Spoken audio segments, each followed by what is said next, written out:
ದೇಶದಾದ್ಯಂತ ಇಂದು October 2ರಂದು Kantara chapter 1 ಬಿಡುಗಡೆ ಆಗಿದೆ. ಒಂದು ಒಳ್ಳೆ ರೀತಿಯಾದ ರೆಸ್ಪಾನ್ಸ್ ಕೂಡ ಇದಕ್ಕೆ ಸಿಗ್ತಾ ಇದೆ. ಇವತ್ತು ನಾವು ಸಂತೋಷ್ ಥಿಯೇಟರ್ನಲ್ಲಿ ಇದ್ದೀವಿ. ಇಲ್ಲೂ ಕೂಡ ಅಷ್ಟೇ ಮೊದಲನೇ ಮಾರ್ನಿಂಗ್ ಶೋ 6 ಗಂಟೆಗೆ ಪ್ರಾರಂಭವಾಗಿತ್ತು, ಅದು ಕೂಡ ಹೌಸ್ಫುಲ್ ಆಗಿತ್ತು. ಅದಾದ ಬಳಿಕ 9 ಗಂಟೆ ಶೋ ಇತ್ತು, ಅದು ಕೂಡ ಹೌಸ್ಫುಲ್ ಆಗಿದೆ. ಮತ್ತು ಈಗ ಇನ್ನೊಂದು ಶೋ ಕೂಡ ಈಗಾಗಲೇ ಹೌಸ್ಫುಲ್ ಬೋರ್ಡನ್ನು ಕೂಡ ಹಾಕಲಾಗಿದೆ. ಈಗಾಗಲೇ ಏನು ಇದಕ್ಕೆ ಸಾಕಷ್ಟು ಅಭಿಮಾನಿಗಳು ದಂಡೆ ಹರಿದು ಬಂದಿತ್ತು ಅಂತಲೇ ಹೇಳ್ಬೋದು. ಒಂದು ರೀತಿಯಾಗಿ ಜನಸಾಗರವೇ ಹರಿದು ಬಂದಿತ್ತು ಕಾಂತಾರ ಪಾರ್ಟ್ 1 ನೋಡೋದಕ್ಕೆ ಅಂತಲೇ ಹೇಳ್ಬೋದು. ಅದನ್ನು ಹೊರತುಪಡಿಸಿ ಈಗಿನ ಇಲ್ಲಿನ ಟಿಕೆಟ್ ಸಂಗತಿಗಳು ನೋಡ್ತಾ ಹೋದರೆ ಬಹುತೇಕ ಕಡೆ ಎಲ್ಲ ಕಡೆ ಕೂಡ ಈಗ ಏನು 7,000ಕ್ಕೂ ಅಧಿಕ ಸ್ಕ್ರೀನ್ಗಳಲ್ಲಿ ಇವತ್ತು ದೇಶದಾದ್ಯಂತ ಕಾಂತಾರ ಬಿಡುಗಡೆ ಆಗಿದೆ.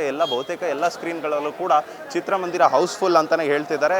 ಮತ್ತು ಇಲ್ಲೂ ಕೂಡ ಅಷ್ಟೇ ಎಲ್ಲ ಭಾಗದಲ್ಲೂ ಕೂಡ ಹೌಸ್ಫುಲ್ ಅನ್ನೋ ಒಂದು ಬೋರ್ಡನ್ನು ಕೂಡ ಅಳವಡಿಕೆ ಮಾಡಲಾಗಿದೆ. ಈಗಾಗಲೇ ಟಿಕೆಟ್ ತೊಗೊಳ್ಳೋದಕ್ಕೂ ಕೂಡ ಸಾಕಷ್ಟು ಅಭಿಮಾನಿಗಳು ಹರಿದು ಬರ್ತಾ ಇದ್ರು ಕೂಡ ಆಲ್ರೆಡಿ ಇಲ್ಲಿನ ಟಿಕೆಟ್ಗಳು ಹೌಸ್ಫುಲ್ ಆಗಿದ್ದಾವೆ ಅಂತ ಮಾತುಗಳು ಕೂಡ ಕೇಳಿಬರ್ತಾ ಇದೆ. ಅದರ ಜೊತೆಗೆ ಈಗಾಗಲೇ ಆನ್ಲೈನ್ನಲ್ಲೂ ಕೂಡ ಹೌಸ್ಫುಲ್ ಟಿಕೆಟ್ ಬುಕ್ಕಿಂಗ್ ಆಗಿದೆ ಅಂತಲೂ ಕೂಡ ಕೇಳಿಬರ್ತಾ ಇದೆ. ಈಗಾಗಲೇ ನೀವು ನೋಡ್ತಾ ಹೋಗ್ಬೋದು ಜನರು ಯಾವ ರೀತಿಯಾಗಿ ಇಲ್ಲಿ ಒಂದು ಶೋಗೆ ಹೋಗಿದ್ರು ಕೂಡ ಮತ್ತೆ ಇನ್ನೊಂದು ಶೋಗೆ ಈಗಾಗಲೇ ಟಿಕೆಟ್ ತೊಗೊಂಡು ಕಾದು ನಿಂತಿರುವ ದೃಶ್ಯಾವಳಿಗಳನ್ನು ಕೂಡ ನೀವು ಗಮನಿಸ್ತಾ ಹೋಗ್ಬೋದು.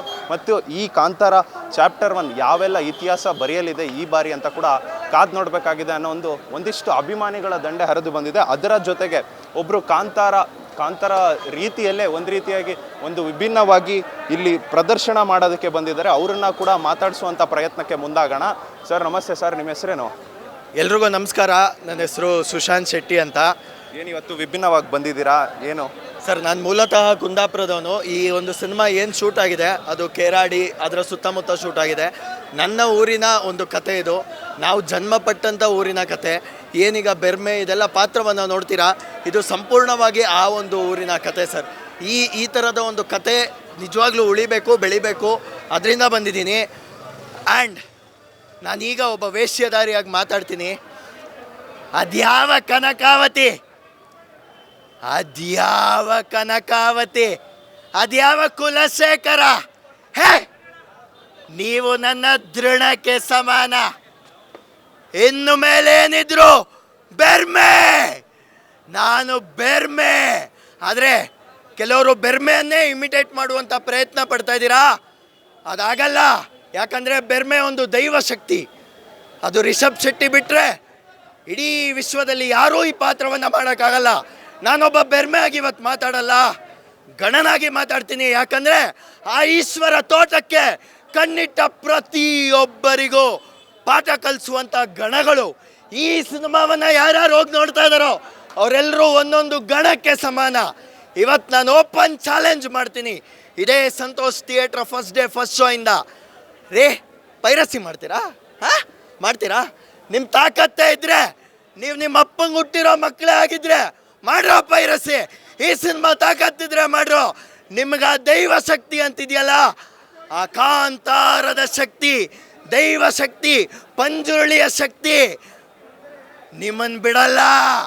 ಆ ಕನಕವತಿ ಹೆಂಗೆ ಸತ್ಲೋ ಅದಕ್ಕಿಂತ ಕರ್ರಾಬಾಗಿ ಸಾಯ್ತೀರಾ.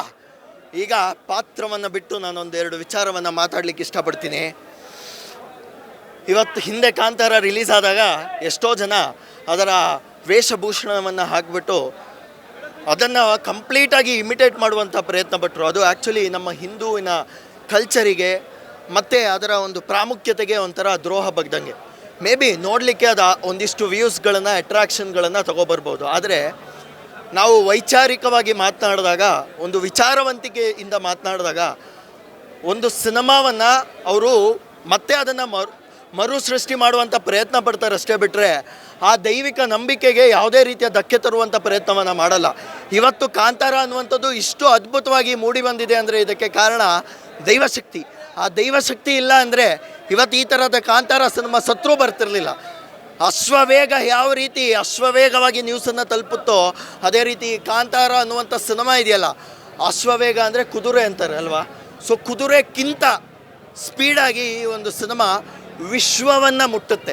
ಯಾಕಂತಂದರೆ ಈ ಸಿನಿಮಾವಲ್ಲಿ ಗೆಲ್ಲುವಂಥದ್ದು ಯಾವುದೇ ಸ್ಟಾರ್ ಪವರ್ ಅಲ್ಲ ಅಥವಾ ಯಾವುದೇ ಪ್ರೊಡಕ್ಷನ್ ಹೌಸ್ ಅಲ್ಲ, ಡಿವಿನಿಟಿ, ಡಿವೈನ್ ಸಿನಿಮಾ ಇದು. ಐ ಥಿಂಕ್ ಈ ಸಿನಿಮಾದಲ್ಲಿ ಬಂದಂಥ ಪ್ರತಿಯೊಬ್ಬ ಪಾತ್ರಧಾರಿಗೂ ಹ್ಯಾಟ್ಸ್ ಆಫ್, ಸಲಾಮ್. ಆ್ಯಂಡ್ ಅಲ್ಲಿ ಎಂಡಿಗೆ ನೀವೊಂದು ಪಾತ್ರವನ್ನು ನೋಡ್ತೀರಾ, ಕನಕಾವತಿಯನ್ನು ಸಾಯಿಸಲಿಕ್ಕೆ ಹೆಣ್ಣೇ ಬೇಕಾಗುತ್ತೆ.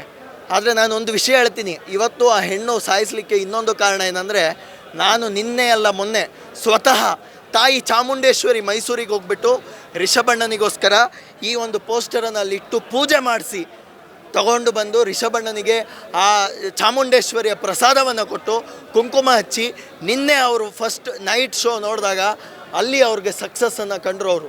ಯಾಕಂದರೆ ಪ್ರತಿಯೊಂದಕ್ಕೂ ಹಿಂದೆ ಪರಿಶ್ರಮ ಎಷ್ಟು ಮುಖ್ಯವೋ ಆ ದೈವ ಸಂಕಲ್ಪ ಅನ್ನುವಂಥದ್ದು ಇದೆಯಲ್ಲ ಅದು ಅಷ್ಟೇ ಮುಖ್ಯ ಆಗುತ್ತೆ.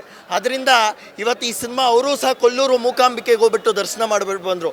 ಇವತ್ತು ಈ ಸಿನಿಮಾ ಹೇಳ್ತೀನಿ ಕೇಳಿ, ಇನ್ಯಾವ ಬಾಲಿವುಡ್ಡು ಆ ಬಾಸು ಈ ಬಾಸು ಇನ್ಯಾವುದೂ ಇಲ್ಲ ಸರ್. ಇನ್ನಿರೋದು ಏನಿದ್ರು ಡಿವಿನಿಟಿ, ಸತ್ಯ ನ್ಯಾಯ ನೀತಿ ಇರುವಂಥ ಸಿನಿಮಾ. ಇವತ್ತು ಈ ಸಿನಿಮಾದಲ್ಲಿ ಒಂದೇ ಒಂದು ರೊಮ್ಯಾನ್ಸ್ ಇಲ್ಲ, ಗಿಮ್ಯಾನ್ಸ್ ಇಲ್ಲ, ಏನೂ ಇಲ್ಲ. ಆದರೆ ದೈವತ್ವ ಇದೆ, ಸತ್ಯ ಇದೆ. ನೋಡಿ ಎಷ್ಟು ಜನ ನಿಂತಿದ್ದಾರೆ. ಹಿಂದೆ ನಮ್ಮ ಪುನೀತ್ ಅಣ್ಣ ಸಿನಿಮಾ ಮಾಡಿದಾಗ ಅನಿಸುತ್ತೆ, ಅಥವಾ ರಾಜ್ಕುಮಾರ್ ಅವರು ಸಿನಿಮಾ ಮಾಡಿದಾಗ ಅನಿಸುತ್ತೆ, ಜನ ಈ ಥರ ಕಾಯ್ತಾಯಿದ್ರು. ಬ್ಲ್ಯಾಕ್ ಟಿಕೆಟ್ ಸಿಗುತ್ತಾ ಅಣ್ಣ, ಒಂದು ಟಿಕೆಟ್ ಇದೆಯಾ ಅಂತ ಹೇಳುವಂಥ ಪರಿಸ್ಥಿತಿಯಲ್ಲೇ ಇದ್ದರು.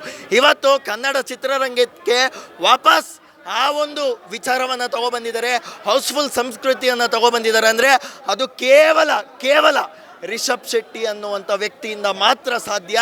ಆ್ಯಂಡ್ ಇದು ಕೇವಲ ಒಂದು ಧರ್ಮದವರು ನೋಡುವಂಥದ್ದಲ್ಲ ಬ್ರದರ್. ಇವತ್ತು ನಾನು ಧರ್ಮಕ್ಕೆ ಒಂದು ಲೈನನ್ನು ಎಳೀಲಿಕ್ಕೆ ಇಷ್ಟಪಡ್ತೀನಿ.